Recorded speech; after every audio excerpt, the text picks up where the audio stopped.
কৌশলী দিদি তো মেজো বৌদিকে রান্নাঘর থেকে চলে যেতে বলেছে। মেজো বৌদি ঘরে গিয়ে বসে আছে। হ্যাঁ তুই চুপ করবি, বেশি কথা বলিস না, যা কি রান্নাঘরটা পরিষ্কার কর, যা এখান থেকে। খালি কথা আর কথা। কি জানি বাবা কত বড় সর্বনাশ ঘটে গেল, কৌশলীর হাত ওইভাবে পুড়ে গেল, আমি ভাবতে পারছি না। সেজকাম্মা গেছে তো ডাক্তারের কাছে। এরকম মরা কান্নাটা প্লিজ বন্ধ করো একটু। তো চিৎকার করে কাঁদছিল না, অতটাও পড়েনি, ঠিক আছে? এবার ভাবো যে বাবু কি খাবে সেটা ভেবেছো? হ্যাঁ, আধ ঘন্টার মধ্যে ও যে বেরোবে। মা চেয়েছিল ছেলেটা ভালোভাবে খেয়ে দিয়ে যেন বাড়ি থেকে বেরোয়, সেটা কারো মাথায় চিন্তা আছে? যে কিনা রান্না পারে না, কিচ্ছু পারে না, তাকে তোমরা রান্নার দায়িত্ব দিয়ে দিলে, সারাশি দিয়ে কড়াইতে থেকে ব্যাস ফেলে দিলে, হয়ে গেল। ওরে বাবা, কি বড় বড় কথা তোমার বড় বৌমা। তুমি যেন খুব পারো রান্না করতে, জীবনে তো রান্নাঘরে ঢুকে দেখোনি কেমন লাগে। তাই তুমিও তো ঢোকনি সেজকাম্মা। আমি পারি না, আমার ভালো লাগে না, আমি তাই করি না। আমি সব পারি এই বলে তো ছড়াই না, তাই না? কিন্তু বলছি এতক্ষণ তো কৌশলী বাবুর জন্য রান্না করছিল, তাই অন্য কোনো রান্নাও হয়নি। এই বাবু, বাবু তোকে আমি কি দিয়ে খেতে দেবো বলতো? ছোট কাম্মা এটা নিয়ে চিন্তা করো না, আমি কিছু একটা খেয়ে নেবো। আচ্ছা ওমা, সে কি তুই না খেয়ে বেরোবি নাকি ব্যাং বাবু? ফড়িং, ওটা কোনো ব্যাপার না। কোনো ব্যাপার না মানে? তুই সকালবেলা কাজ করতে বেরোবি বাড়ি থেকে না খেয়ে? ঠিক আছে, তোকে জলদি বেরোতে হবে তো, তুই তৈরি হয়ে নে, আমি তার মধ্যেই খাবার বানিয়ে দিচ্ছি।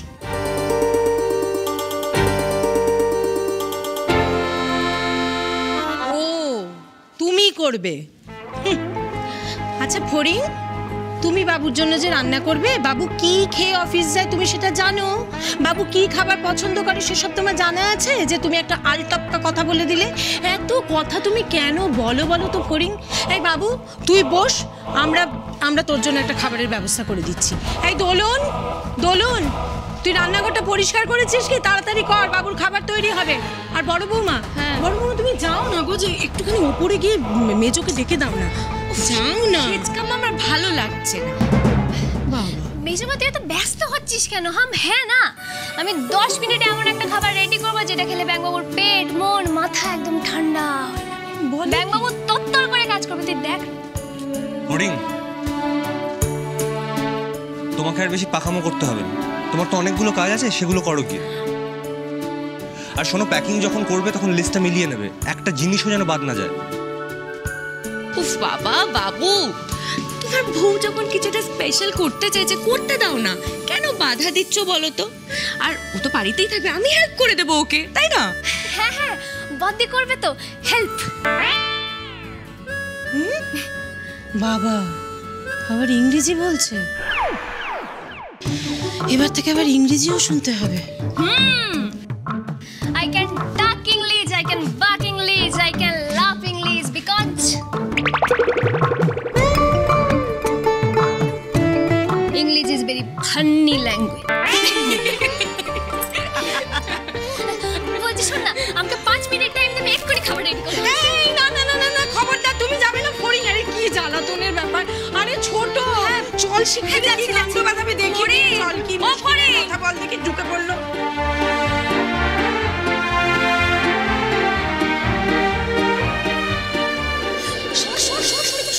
আরে কি মুশকিল, দেখো রান্নাঘরে ঢুকে পড়লো, কি আশ্চর্য কথা।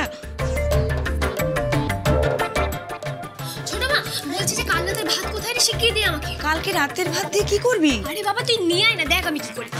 বলছি দোলন দিদি তুই আমাকে করে আলু আর পেঁয়াজ দে ফটাফট। আলু পেঁয়াজ?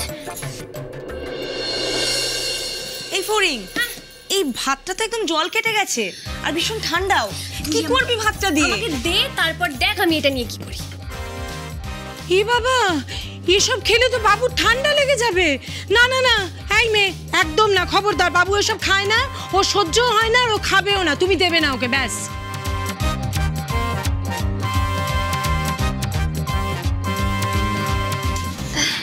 বটি নেই? বটি? এই দোলন, জানা বটিটা নিয়ে আয় না। হ্যাঁ আনছি আনছি।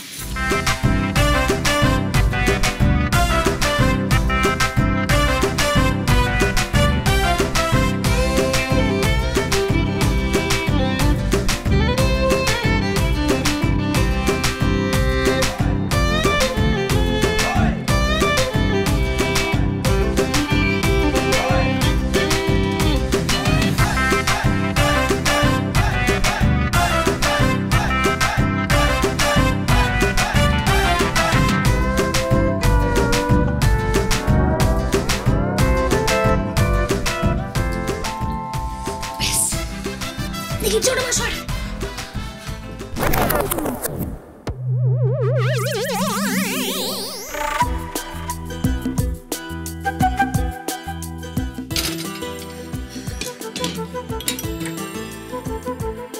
একটু জ্বালিয়ে দে না।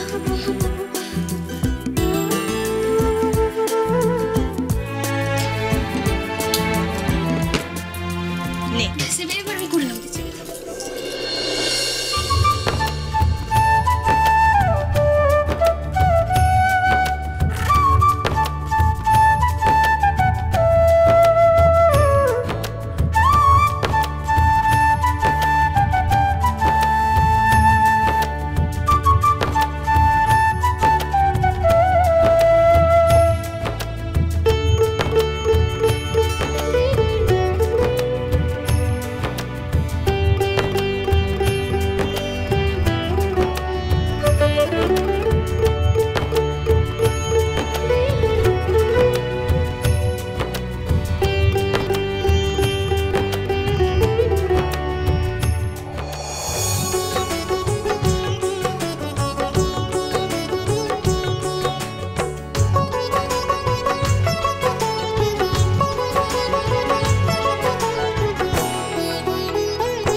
লঙ্কা, ব্যাস খাবার তৈরি।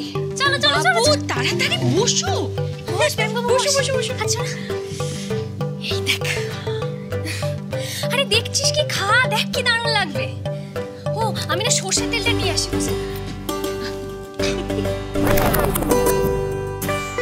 জানিস আমি আর আমার মা যখন ইটভাটায় কাজ করতাম তখন তো এই খেয়ে যেতাম, এক থালা পান্তা ভাত, তারপর পেট একদম ঠান্ডা। সারাদিন যতই কাজ করো কোনো ক্লান্তি নেই, কোনো কষ্ট নেই। এই হচ্ছে গিয়ে সমস্যা। দিদি ভাই থাকলে না ফড়িং তোমাকে দুঘা দিত পিঠে। হ্যাঁ তোমাদের ওই ইট ভাটা আর বাবুর ব্যাং দুটো কি এক? আমার তো দেখে বেশ লাগছে, তাই না বাবু? খাও খাও খাও। খা খা খেয়ে দেখ, তারপর থেকে মনে হবে রোজ পান্তা ভাত খাই।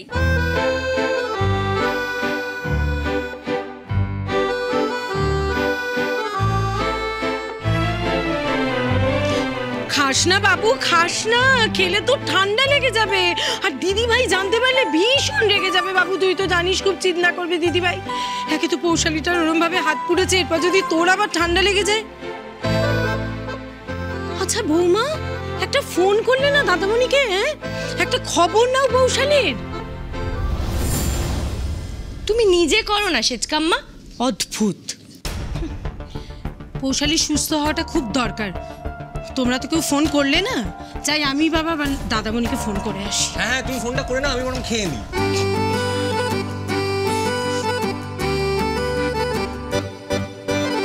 কিরে বল কেমন হয়েছে?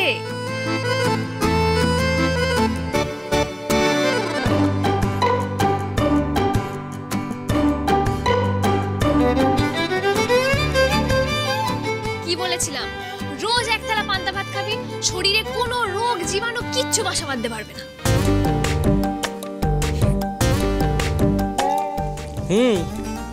তারপরে ভুঁড়িটা যা হবে না। কেন হাঁটবি, রোজ হেঁটে বাস স্ট্যান্ড যাবি। আরে আমি আমার মা কত পান্তা খেতাম রোজ, কিন্তু এত খাটতাম দেখ গায়ে কোনো চর্বি টর্বি কিচ্ছু জমেনি। হরিং, না তোমার মতন আমি খেলাধুলো করি, না তোমার মতন কর্ম করি, কিন্তু তুমি যখন বলছো তখন একবার ট্রাই করে দেখাই যেতে পারে। আমি আজকে হেঁটেই বাস্তব যাবো।